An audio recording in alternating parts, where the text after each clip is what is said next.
ataupun yang hanya ahli IT tanpa mengetahui ilmu syariat, kemudian dia bikin, misalkan bikin channel, bikin akun, dan dia isi sendiri itu materinya, bisa sesat.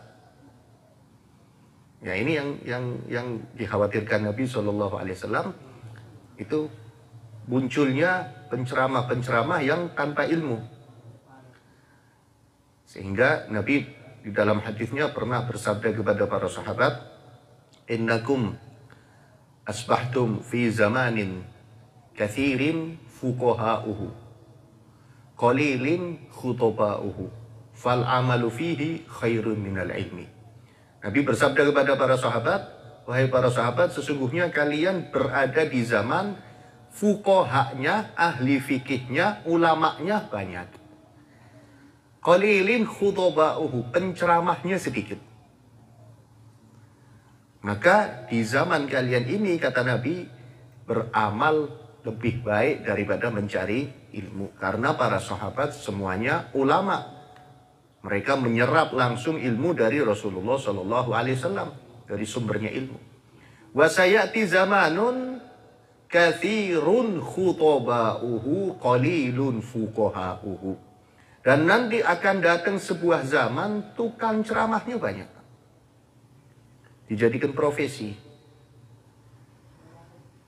Sepi orderan ceramah. Karena mungkin dilihat ini pasar yang nggak kenal sepi kan gitu. Mau BBM naik, pengajian tetap ramai kan. Qalilun fuqaha'uhu, tapi ulamanya sedikit. Fal ilmu fihi khairun minal amal. Ilmu di situ, mencari ilmu jauh lebih mulia daripada beramal. Nah, kita menggunakan porsinya kita sendiri-sendiri. Begitu juga yang sudah terjun dalam dakwah harus tahu dia lebih sedikit menguasai ilmu yang mana. Kalau misalkan dia faham betul tentang ilmu fikih yang dia pelajari, ajarkan tentang fikih. Kalau dia mengajarkan tentang tasawuf, dia mendalam, ajarkan tentang tasawufnya. Yang ahli tauhid dengan tauhidnya. Oleh karena itu kita ngajinya pun jangan satu majelis. Bukan berarti kita menduakan guru-guru kita, tapi masing-masing majelis yang diadakan para ulama mempunyai spesialis sendiri-sendiri.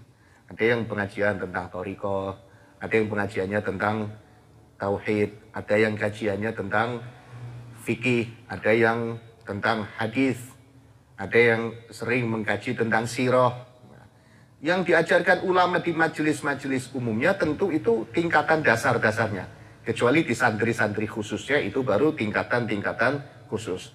Dasar-dasar itu harus kalau bisa kita tahu paling tidak. Kecuali misalkan yang wajib memang harus wajib kita tahu. Seperti hukum fikih yang wajib. Arkanus sholat, mubtilat, rukun-rukunnya sholat, yang membatalkan sholat. Syaratnya sholat, syarat sahnya sholat, kemudian syarat wajibnya sholat.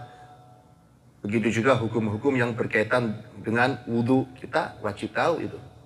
Atau misalkan akidah yang dasar, sifat wajibnya Allah, sifat jaiznya Allah, sifat mustahilnya Allah, itu kita harus tahu. Dan yang lain yang dasar.